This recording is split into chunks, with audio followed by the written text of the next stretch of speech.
Для приготовления теста нам понадобится мука, яйцо, соль, сахар, растительное масло. Тесто мы будем делать не дрожжевое. Для начинки мы берем творог, добавляем соль, щепотку соли, соль уже убираем, лук, мелко-мелко, но у меня для этого есть блендер, я уже добавила, и яйцо. Яйцо разбиваем и тщательно все это перемешиваем до образования однородной массы. Вот у нас получилось готовое тесто. Теперь мы берем разделочную доску, посыпаем ее мукой и раскатываем тесто.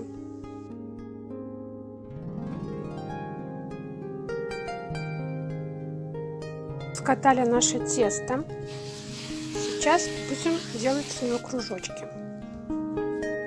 Берем чашку и делаем кружочки для наших будущих вареников.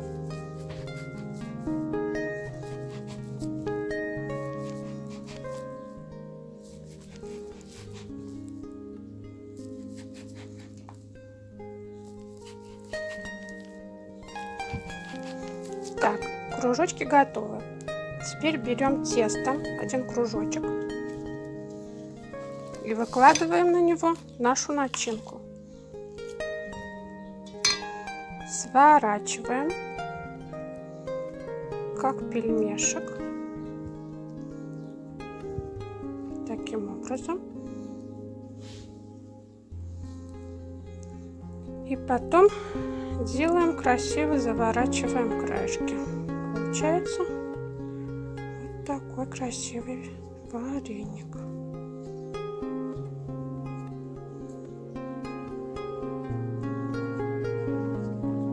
Вот такой вареник. И ложим все это на дощечку. Берем следующий кружочек, выкладываем на него начинку, закрываем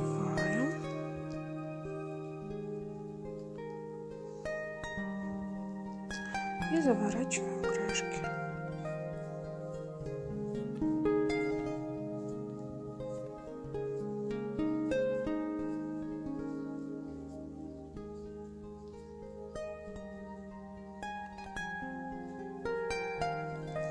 И опять ложим на дощечку. И так делаем, пока у нас не закончится все тесто. Следующий начинку.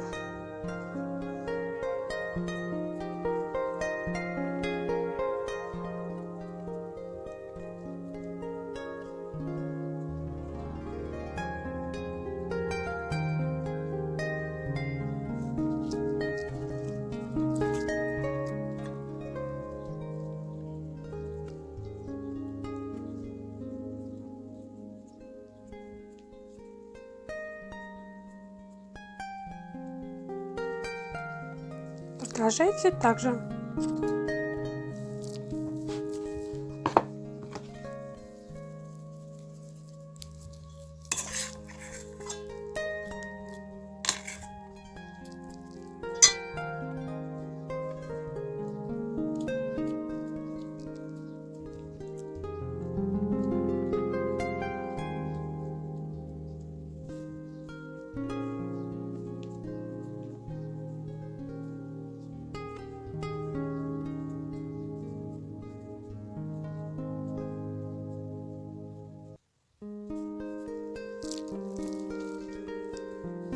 Готовые вареники мы варим в подсоленной воде. Осторожно перекладываем в кастрюльку.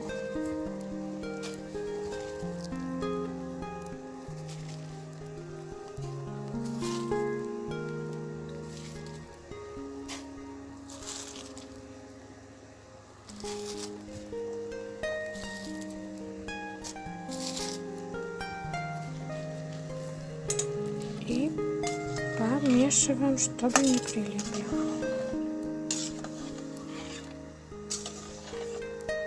Через 15 минут вареники будут готовы. Так, итак, вареники у нас сварились. Мы их потихоньку вылавливаем в тарелку.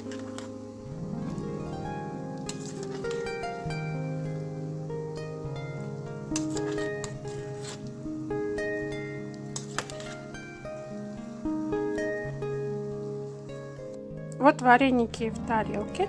Теперь осталось добавить сливочного масла.